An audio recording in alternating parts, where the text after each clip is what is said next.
꽝 잡으러 추미애 대권 출사표. 추미애 전 장관 오늘 공식적으로 대권 출마 선언을 합니다. 온라인으로 출마 선언을 할 예정인데 잠시 후에 그 모습 저희가 실시간으로 연결해서 한번 전해드리도록 하겠습니다. 자, 지금 시작된 것 같습니다. 현장 한번 보실까요? 자, 아직 준비는 안 된 것 같습니다. 아직 추미애 전 장관이 등장하진 않았네요. 지금 보시는 화면이 추미애 전 장관이 대권 도전을 선언하는 바로 그 장소입니다. 아직 추 전 장관은 나오지 않은 것 같습니다. 자, 먼저요. 그러면 김은미 기자. 네. 자, 오늘 추미애 장관 대권 출마 선언하는데 자, 어쨌든 이제 출사표 든든하게 거창하게 출사표 내야 되잖아요. 어떤 부분 강조할까요? 네, 일단 추미애 전 장관 23일 날 내가 정식으로 대선 출마를 선언할 거다라고 얘기하면서 먼저 공개한 이 슬로건이 있습니다.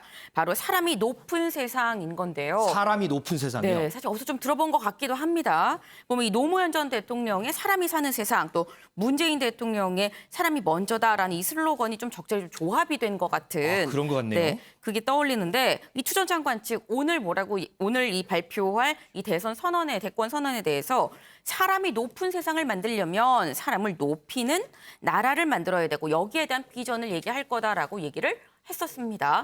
그런데 사실 추 전 장관 이 주목을 받게 된 건 윤석열 전 총장이랑 같이 법무부 장관에 좀 대결 구도를 하면서 주목을 받았었거든요. 그랬었죠. 사실 이 추 전 장관, 윤석열 전 총장 이 두 사람 대결 구도 서초동에서 시작해서 이번에 대선 판으로 넘어오는 그런 형국인 건데 그러다 보니까 예전에 이 대결을 했었던 검찰 개혁 문제에 대해서도 이 추미애 전 장관이 자신의 생각을 다시 한번 또 명확하게 또 밝히지 않을까 싶습니다.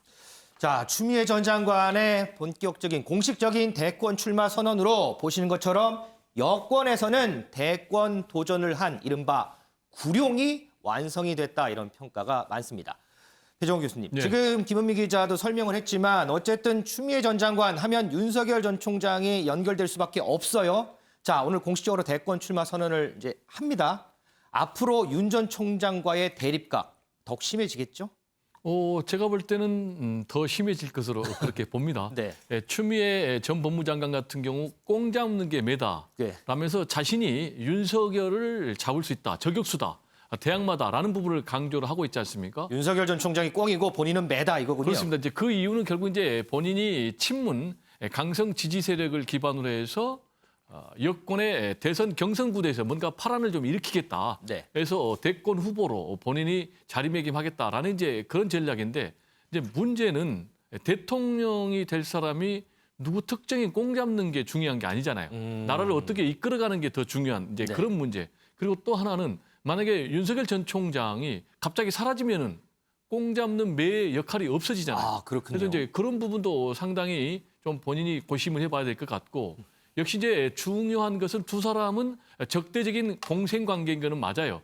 추미애 법무장관하고 윤석열 전 총장이 서로 격돌하면서 전체적으로 여권의 지지율은 크게 떨어지고 문재인 대통령도 지지율을 하락했지만은 추미애 법무장관은 상당히 지지율이 올랐고 윤석열 전 총장도 지지율이 올랐단 말이에요. 네. 그래서 지금 또 추미애 법무장관이 윤석열 전 총장을 계속해서 저격을 하면은 윤석열 전 총장을 다시 도와주는 지금 위기에 있는 윤석열 전 총장을 그런 모양새가 나오지 않을까 또 전망이 되고요. 지금 이제 민주당의 그럼 대권 후보 경선은 어떻게 되느냐라는 것과 관련해서는 지금 상당히 좀 밋밋한데 네. 좀 뭔가 역동성 부여할 것 같아요. 그렇지만은 과연 1위에 이재명 지사를 흔들 정도가 될 것인가? 그건 저는 정반대가 될 것 같습니다. 왜냐하면 그래요? 지금 현재 1강 1중 다약의 구도거든요. 네네. 1강 이재명, 1중 이낙연, 전 그리고 이제 나머지 주자인데 네. 그럼 이제 추미애 전 법무장관이 뛰어들면은 중위권 싸움이 될 거예요. 과연 누가 빅3가 될 것이냐, 정세균이 될 것이냐, 아니면 박용진이 될 것이냐, 추미애가 될 것이냐 이렇게 되는데 추미애 전 법무장관이 강성 친문 지지세를 가져가면은 누구 표를 가져가겠습니까? 이낙연 표를 가져가고 정세균 표를 가져가기 때문에 아하. 결국은 이재명 지사의 네. 1위 대선 주자 1위의 경선 구도가 더 확실시 공고화되는 그런 결론에 봉착할 가능성이 있다라는 전망을 좀 해봅니다. 그럼 추미애 전 장관 이 출마로 내부에서 어떻게 보면 표를 좀 나눠 가지면서 이재명 지사가 좀 더 부각이 될 수 있다 이렇게 분석을 하시는군요. 네, 저는 그렇게 될 것으로 전망합니다. 자, 이 추 전 장관 대권 출마에 대한 반응들 여기저기서 나오고 있습니다. 윤정 기자. 네. 특히요, 이 한솥밥 먹었던 김영환 전 의원 보니까 장문의 글을 올렸더라고요. 네, 맞습니다. 김영환 전 의원, 이 추미애 장관과의 굉장히 오랜 인연을 자랑하고 있는데요. 이 민주당 출신으로 이 미래통합당 최고위원을 지냈죠. 어제 말씀하신 것처럼 SNS를 통해서 굉장히 장문의 글을 올렸습니다. 이 추미애 전 장관에게 보내는 일종의 편집글 형식이었는데요. 이 핵심은 대선 출마 말리고 싶다는 겁니다. 이 제목이요, 추미애 매가 온다 꽝꽝꽝이라는 제목인데요. 네. 이 김 전 의원 먼저 추 전 장관과의 26년 전 인연을 맺기 시작한 그때의 이야기를 꺼내놨습니다. 26년 전이요? 네, 김대중 당시 새정치국민회의 총재가 추미애 판사가 당에 들어오자 이 언론에 추미애를 띄워라라고 지시를 했는데 그 지시를 받은 게 바로 자신이었다라는 건데요.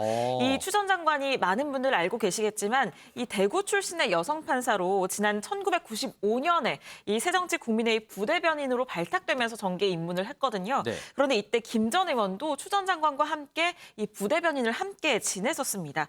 그리고 이후에 꺼낸 얘기는 열린우리당 창당 당시 상황이었는데 이 두 사람 모두 창당에 반대를 해서 이 민주당에 남았다가 노무현 탄핵 사태를 맞게 되고 이 추 전 장관이 처음에는 탄핵에 반대를 했지만 결국에는 탄핵안 발의에 찬성표를 던지면서 이후에 이 사태의 책임을 지고 광주에서 이 삼부일배로 사죄를 해야 했던 아하. 이 과거의 긴 정치 얘기를 꺼냈습니다. 네. 이런 인연이 본론은 아니었고요. 그 이후에 나온 얘기가 본론이었는데 보니까 이 자신이 생각하는 것과 추미애 전 장관이 생각하는 이 꽝이 다르다는 건데요. 이 추 전 장관은 꽝 잡는 매가 되겠다면서 윤석열과 검찰 개혁을 이야기를 하는데 이 많은 국민들은 살아있는 권력과 맞서 싸우는 꽝은 잡아서는 안 된다고 생각을 하고 있다는 겁니다. 그러면서 대선 이후에 추 전 장관의 판단과 선택이 받아들여지지 않으면 삼부일배를 넘어서 이번에는 오체 투지를 해야 할 것이다라고 얘기를 했는데 오체 투지요? 네, 오체 투지 뭔지 알고 계신가요? 전 잘 모르겠는데. 이 삼부일배 자세에서 더 바짝 엎드려 눕는 그래서 완전히 몸을 땅에 붙이는 뭐 그런 이 자세인데 이 오체 투지가 불교에서 행하는 큰 절이거든요. 네. 보통 교만을 떨쳐버리고 어리석음을 참회하는 예법을 뜻하는데 아무래도 이런 오체 투지를 해야 할 것이다라고 어허. 얘기를 함으로써 이 추 전 장관의 지금의 행보를 비판하는 이 요소로 사용을 한 겁니다. 상당히 강하게 비판을 한 것 같군요. 네.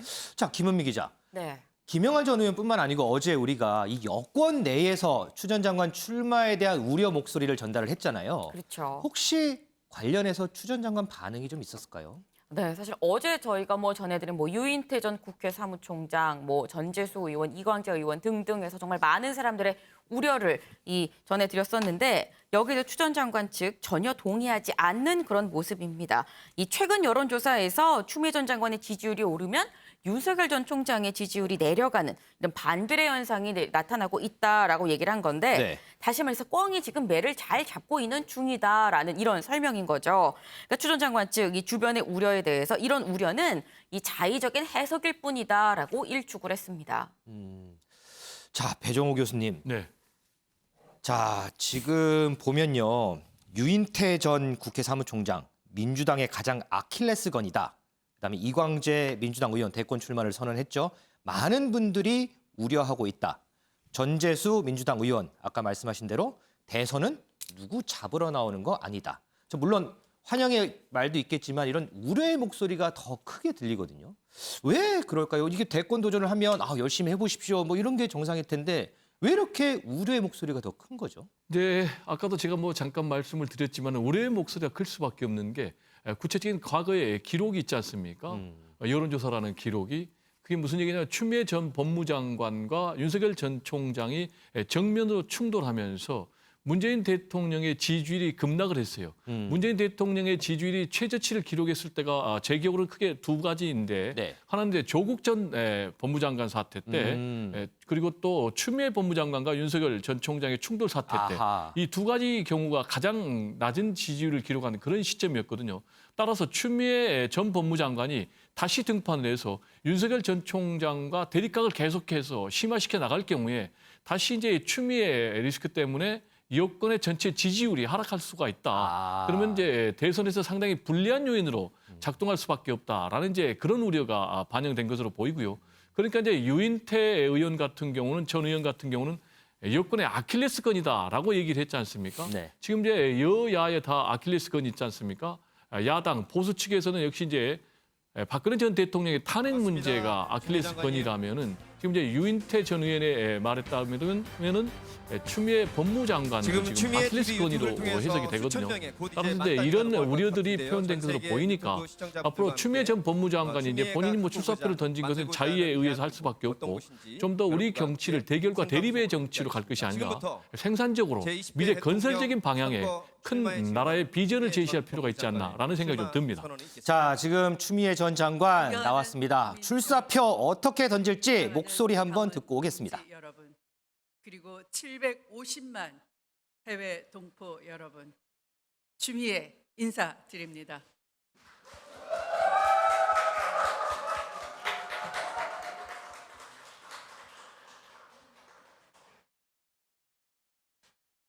사람이 높은 세상, 사람을 높이는 나라.